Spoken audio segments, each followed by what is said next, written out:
Hi Stampers, I'm Nancy Novak from StampandShout.com, and today I have a quick video for you on how to make cute little Easter treats, and I'll show you a little bit better how this looks when I switch the camera.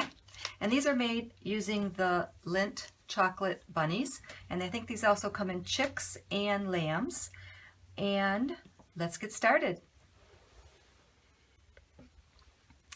Okay, so this is what they look like. So this one I made out of Designer Series paper, and this one is another one I made out of the Designer Series paper, and this one is made out of Whisper White cardstock, and then I stamped on it. And here's one that I made out of the Peekaboo Peach cardstock, and this is the one we're going to make today. I think this one's my favorite because it looks like a carrot. What you think? So let's get started. Get these out of the way for a minute. I'll bring them back in later. So what you need is a strip of paper, cardstock, that is cut to 7 inches by 2 1/4 inches. And then we're going to score it, and I will have all these dimensions on my blog. We score it at 3/8, 3/4, 2 1/4, 2 5/8, and 4 1/8. So I will have a picture of this little sample on my blog too, so you can use it. Next, we have to cut the oval. So you would just place the oval on your paper in this section here, down near the bottom, and run it through the Big Shot. And I used the layering oval Thinlit, and I used the smallest one, which is 2 inches. Next, I'm bringing in my tag topper punch, and the section at the top that has the big open space, I'm going to insert it into my tag punch. And this tag punch is made for 2-inch paper, but this is 2 1/4, and it still works. Give it a punch, and you'll end up with a couple of little ends that you can just trim off. Next, we're going to fold on all the score lines. So the bottom score lines, we're going to fold all of those up and use your bone folder so you get a good crease. If you get a good crease, when you're done, your box lays nice and flat.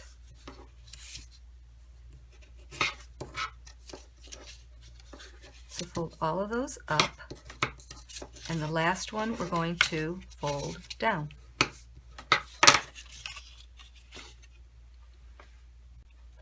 Next, I'm going to add some tear and tape. So on these pieces at the bottom that we folded up, I'm going to flip that over and put 2 strips of tear and tape right there at the bottom. The tear and tape is so nice because you don't need your scissors. You can just tear it, hence the name. And we'll flip it back over. Next, we're going to do some stamping. The stamp set I'm using is the Basket Bunch, and I'm going to use the 2 flowers that are in that set. And I'm using Peekaboo Peach, which is the same color as this cardstock, and Calypso Coral. So I think I'll start with my Peekaboo Peach, and I'll use the larger flower, the Daffodil I think it is, and I'm going to stamp in this upper section, the big section. So we'll stamp here and there with this flower.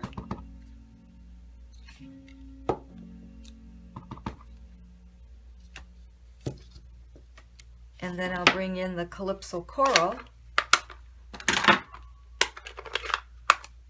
and do some pretty flowers with that color. And then we're going to flip it over.